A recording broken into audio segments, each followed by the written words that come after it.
Happy Diwali, happy Diwali, happy Diwali.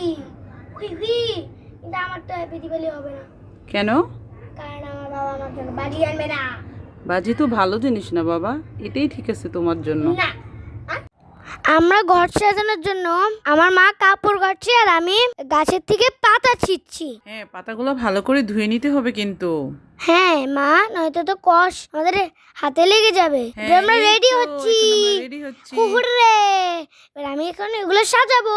আমিও আসছি তোমার সাথে, তুমি একা পারবে না, এগুলো অনেক কাজ তো এখানে, এর জন্য। হ্যাঁ, তুমি একটু আমাকে হেল্প তো অবশ্যই করতে হবে। মা, পাতাগুলো তো বাতাসে উড়ে যায়, ফ্যানটা বন্ধ করে দি। হ্যাঁ আচ্ছা ঠিক আছে, আমি সাজিয়ে দিচ্ছি, তুমি আমার সাথে একটু জাস্ট হেল্প করো, তোমার তেমন কিছু করতে হবে না, তুমি জাস্ট পাতাগুলো ছিঁড়ে দাও। মা, তুমি যখন আমার সাথে কাজ করো, দুইজন যখন একসাথে একটা সঙ্গী হয় একজনের সাথে আরেকজন, তখন খুব ভালো লাগে। তাই বুঝি বাবা? হ্যাঁ মা, তুমি যে মাঝে মাঝে খুব বিরক্ত করো, এটা আমার মোটেই ভালো লাগে না। আমারও ভালো লাগে না তুমি যে আমাকে মাঝে মাঝে বকা দাও। কথা শুনোই না, আমি বললাম তোমাকে এখানে ক্যান্ডেলগুলো রাখতে, না না না না না ছোট ক্যান্ডেলগুলো পরে বের না করো। না না, আমাকে কিন্তু না। করতে দাও, আমাকে করতে দাও, আমাকে করতে দাও।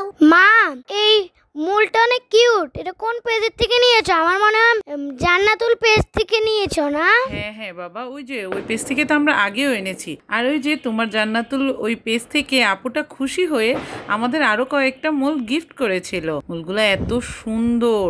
মা, আমার দ্বীপ পদ্মটা একটু বেশি বানানো হয়েছে, যে সবগুলোই অনেক সুন্দর। হ্যাঁ ওয়াও সত্যি। Wow wow wow wow. দীপাবলির দিন আমরা চেষ্টা করি আমাদের ঘরটা ক্যান্ডেল, এই যে প্রদীপ, মোম এগুলা দিয়ে আলোকিত করে অনেকটাই সাজাতে চেষ্টা করি আর আমাদের জীবনটাকে আলোকিত করতে সাহায্য করি। মামা মা, প্রদীপ জ্বালানোর টাইম হয়ে গেছে, সন্ধ্যা হয়ে গেছে। চলো চলো চলো, let's go. We need to go to the বারান্দা and we need to set this candles. হ্যাঁ বাবা, এই তো আমি সবকিছু মোটামুটি ধরিয়ে ফেলেছি।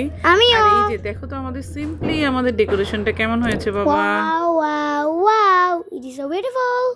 Beauty, beauty, এই beautiful. তো সবগুলো প্রদীপ ধরানো হলে আমরা এখন বারান্দায় চলে যাব। এই বাবা সাবধানে প্রদীপ ধরাও, আর যাই করো না কেন খুবই সাবধানে কাজ করতে হবে, কারণ আগুন অনেক খারাপ জিনিস, যে কোনো দুর্ঘটনাই ঘটতে পারে। আর আমি এগুলাকে ধরাতে পারিও, মন ধরাতে পারি, কিন্তু আবার চুলাটা ধরাতে পারি না। না, তারপরে সবসময় খেয়াল রাখতে হবে যাতে প্রদীপ ধরানোর পরে আগুনটা ঠিক মতো ধরছে কিনা বা কোনো আশেপাশে কাপড় আছে কিনা, এগুলো খেয়াল করে সাবধান মতো করতে হবে। হ্যাঁ, থ্যাংক ইউ বাবা এত সুন্দর ফটোশুট করে দেওয়ার জন্য। সবার জীবন আলোকিত করো। সবাই ভালো থেকো, সুস্থ থেকো। Happy happy Diwali. দিওয়ালি।